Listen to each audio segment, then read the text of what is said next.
Hands down, I would say that it has been a brilliant time for Kaisen. Its story, its community, everyone's going wild every single week. The reception towards it has been nothing but superb, and there's a very good reason for that. You see, currently at the moment, everything is snowballing, meaning that what started off as something small and gradually growing bigger and bigger has now gained a lot of traction, and the size, scope, and overall scale or density of the situation has changed. It has morphed to almost the pinnacle of something that we've always wanted to see: Sukuna. See, the funniest thing with Sukuna is that we know, both passively and just from small snippets of what we've seen, that this is a capable person, that there is a reason why he is the king of curses. This is most impactful on the passive front, meaning that we're getting information about him from other people that claim him to be that powerful, that he is a problem. But then on the opposite end, for small portions of a time, we have seen him obliterate very powerful opponents with ease, with grace, with aggression. When you combine these two things together, you get a very powerful being that is genuinely untouched throughout this story. You could argue the fight between him and Gojo at the beginning of the story is rather redundant, but I think it points more so towards the future, that eventually that fight will happen again and the outcome will most likely be very different. Now, what I'm talking about is Gojo versus Sukuna, but not in the sense of a fight that just happens within the story being one of the biggest, but more so its ender, its closer, its final fight. That is a big title to put on a fight, a closer, something that is going to be memorable, something that's going to leave a lasting impact for generations to come. So how do we achieve it? How do we take two of the most powerful characters within the story and have them collide, somewhat equally, somewhat fairly, to make for a compelling final fight? The very first thing that is currently being fueled into this fight is the difference in story. The tone has changed. The story and narrative has progressed much further, and naturally over time it evolves. Kaisen has made some very massive jumps away from its safety. It has gone a lot darker, a lot more depressing. It's become a lot more unforgiving in a lot of places, and characters are being pushed to their limits with no real regards to their own safety. This is very powerful when you go into something like the Culling Games or even Shibuya, but even then those are drastically different. If you were to put those two arcs side by side, tonally you can tell the difference, and while each have very depressive moments within it, one still has a slither of hope. Shibuya still feels possible, still feels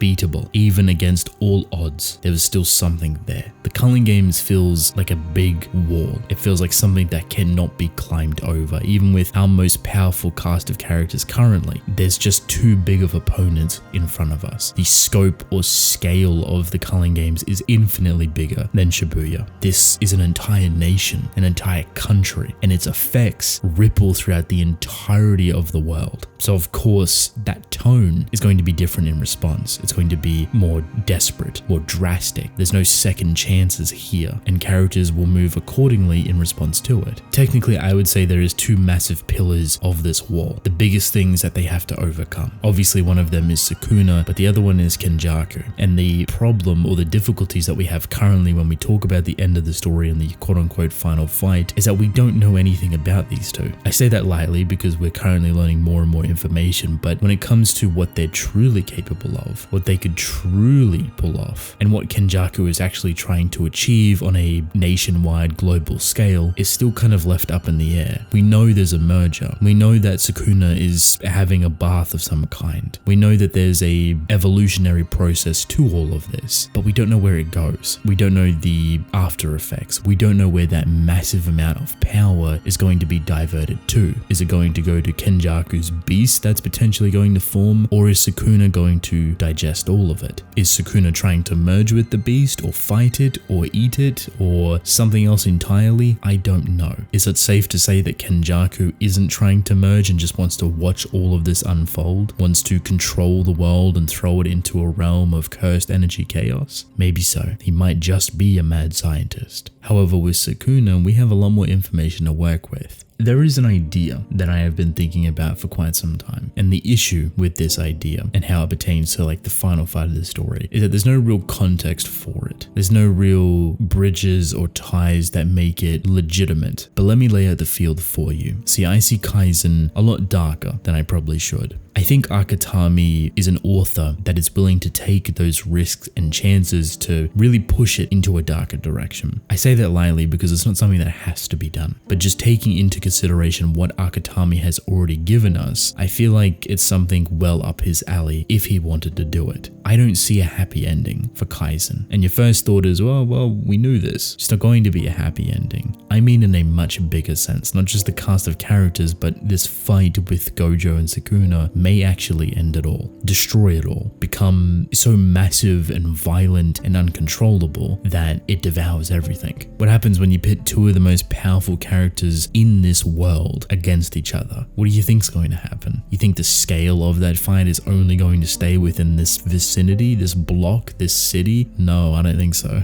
I feel like it is much bigger. I'm talking potentially the entirety of Japan, maybe even half of the world. And that might sound completely bizarre to think about, like Sukuna and Gojo clashing may devour the world. I think that's kind of the point, especially when you take in the context of what Kenjaku is doing. He is quite literally merging an entire continent, an entire country of people's negative emotions with one another. He's pooling so much energy into a single entity. If whatever thing combines or eats that entity, you can see the amount of power that can come out of it. Something that could easily obliterate continents and countries at a time as they see fit. What helps clear this up a bit more is that we've never really seen Gojo truly angry. We've seen the earliest version of that idea within a flashback with Toji. This situation is very different. This is life or death. This is his students. This is a response to him being sealed away. He has all the reason in the world to be as angry as he would be, and he has all the more reason to destroy everything in front of him. If nothing is left for him to protect, or very little of it, why would he care? Why would he even bother? The fight that you would get from that would be immaculate, because you know Sukuna's not going to hold back. You know you're going to see every single ability, every single thing that we've always wanted to come from him. And Gojo's just going to respond to it the way he does best, with overwhelming aggression. That is the scariest thing that Gojo has. The scariest thing within this story. The separation between sorcerers and good fighters and cursed spirits is aggression. If you do not have that aggression, you can never be a calamity. If Sukuna is the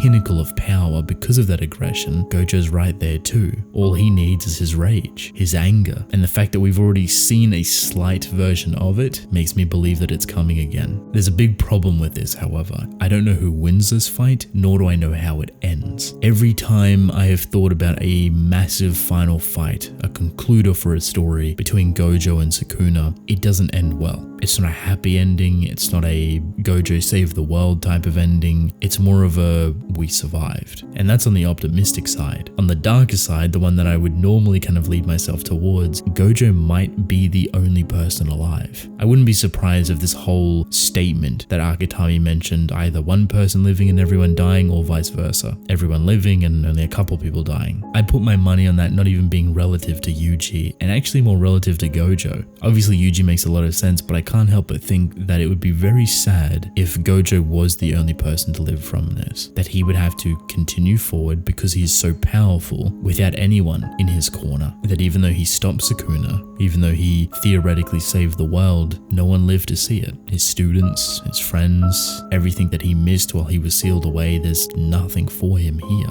There's also a thing that comes with this, a sacrifice. It can either be connected to what I just said or kind of spliced into the middle. I'll say it like this. If the world needs a barrier, if Japan needs a barrier, something to replace Tengen, and we know that Akatami's a big fan of Bleach, do you think it would be fitting for Gojo to be that person to take the mantle? Either using his infinity mixed with something else to become a proxy barrier, to become the new shield of Japan. When you think about this, it sounds kind of silly, but But if there is one way to save everyone, if there's one way to reduce the amount of cursed energy going unchecked throughout the world, having some sort of barrier in place needs to be a thing. If Tengen is completely out of the picture and we don't have another person like him, your most powerful sorcerer would most likely take its place. And I don't think they're going to try and modify Sukuna for him to be that. I think Gojo's infinity and some sort of version of it would work perfectly. I feel like his character is somewhat even almost designed for it, and I feel would work really well reception-wise for his character. He's always been viewed as this monster, someone that's very uncontrollable, someone that can't be told what to do, and people have always been scared of him because of that power. Now he is the thing that's keeping everyone alive. Now he is the thing that keeps cursed energy in Japan and within check. By no means is this a happy ending. This is a sacrificial ending. This is a I have nothing left type of ending, and there may only be a couple of people alive to witness this happen. It might only be Yuji, it might only be Megumi or Maki or Yuta, who knows. But if there was ever a way to conclude such a beautiful fight between a raging Gojo and a monstrous Sukuna, personally I would love to see it capped off that way. I think the scariest thing about this idea is that just looking at the progression of the story over the years, thinking about Gojo's character, Sukuna, the culling games in general, the effects on Japan as a whole, Tengen being captured, and the mass amount of cursed energy coming from the globe, this would bring to a close and tie off a lot of things, and a pretty sad one at that. A tragic one. However, this wouldn't be a conversation about a theory without your thoughts, so I want to hear them. How do you feel about Gojo and Sukuna?